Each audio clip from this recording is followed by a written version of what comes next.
è vero, è il frutto di un percorso, è un approdo quasi naturale per chi come lui, insomma, e come me abbiamo visioni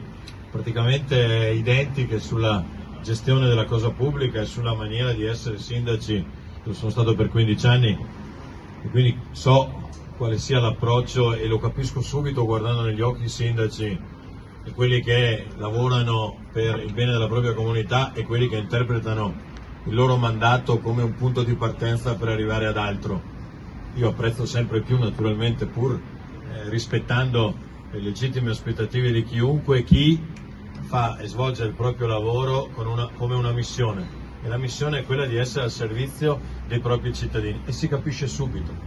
si capisce nei tempi, nei modi, si capisce quando non si salta sul carro del vincitore subito di primo acchito come se fosse una smania di arrivare. No, ma lo si fa ponderando, annusandosi, cercando di capirci, cercando di capire quali sono le cose non solo che ci uniscono ma anche come ci si può essere utili. Ecco, questo è stato proprio il caso di Davide, che con noi è stato realmente una persona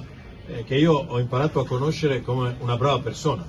Uno direbbe dovrebbe essere scontato che chi si mette al servizio della propria cittadinanza lo debba essere, ma in realtà noi nella stragrande maggioranza dei casi è così, e lui l'abbiamo percepito in maniera straordinariamente